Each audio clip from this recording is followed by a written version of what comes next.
Si algo llama la atención del desempeño económico de América Latina en los últimos años, ha sido el espectacular crecimiento económico que ha tenido la región. Es indudable que América Latina en los últimos años, y esto lo demuestran las cifras, ha tenido o ha mantenido un ritmo de crecimiento económico pocas veces visto en su historia. Quizás, ¿no es cierto?, el paralelo que se puede hacer con el crecimiento de la economía de América Latina en los últimos años, pues deberíamos remontarnos a comienzos del siglo XX, cuando América Latina logró insertarse en el sistema económico internacional como una región eminentemente productora y exportadora de materias primas, y eso llevó, ¿no es cierto?, que en una época de crecimiento de la economía mundial, América Latina se viera enormemente favorecida en ese periodo. Comenzando el siglo XX, ¿no?, o el siglo XXI creo ya, podemos observar cómo las economías de América Latina están creciendo, ¿no?, a ritmos promedio del 6% anual. Claro está de que no podemos desvincular ese crecimiento de una serie de elementos que hemos tenido y que nos podrían ayudar a entender el excelente desempeño de América Latina. Se ha hecho sentido común en distintos medios, tanto académicos como políticos, que el crecimiento económico de la región se fundamenta sobre todo en el mercado internacional, ¿no?, teniendo en cuenta que el mercado internacional cuenta hoy día con nuevos actores que han dinamizado enormemente las relaciones económicas internacionales, ¿no? Y todo el mundo, o prácticamente, se ha vuelto sentido común el considerar de que es el continente asiático, el continente asiático liderado por China, la región del planeta que ha llevado a que la economía mundial alcance un nivel de dinamismo pues que como que no se veía, ¿no?, desde los años 50 o 60. En el caso de América Latina es particularmente importante constatar cómo el rendimiento económico está directamente asociado con el mercado internacional,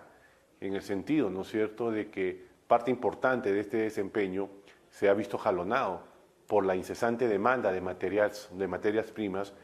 por parte de los países asiáticos que, como les decía, están liderados por China, sin dejar de lado a economías igualmente importantes como la de la India, ¿no?,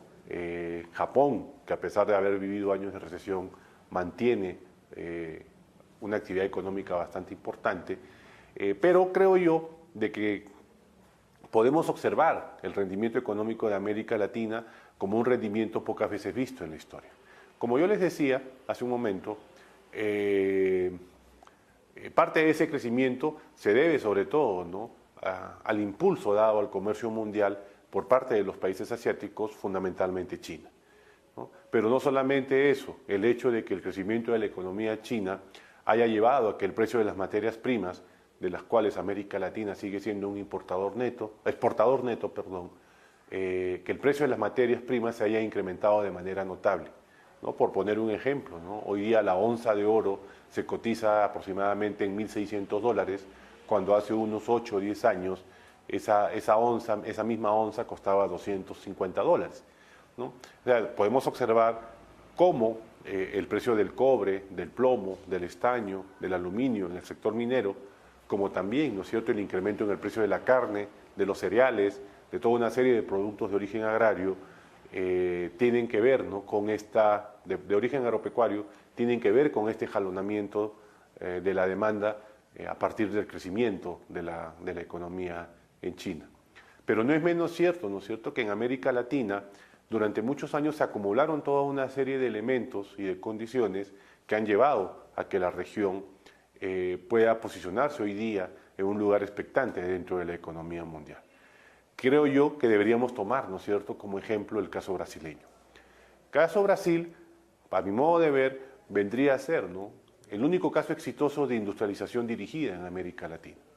¿sí? O sea, una de las cosas, ¿no?, con las cuales,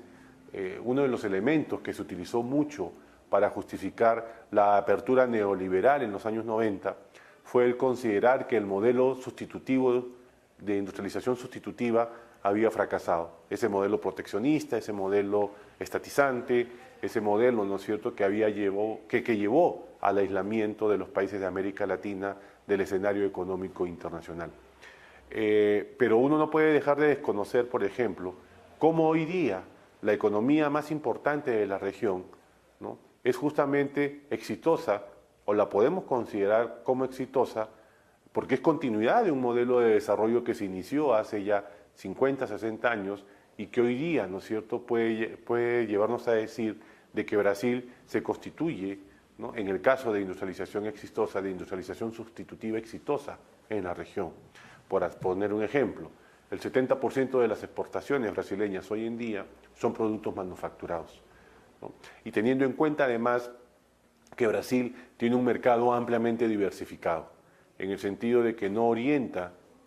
sus exportaciones a un solo lugar, sino más bien tiene un mercado diversificado donde África está pasando a jugar un papel importante.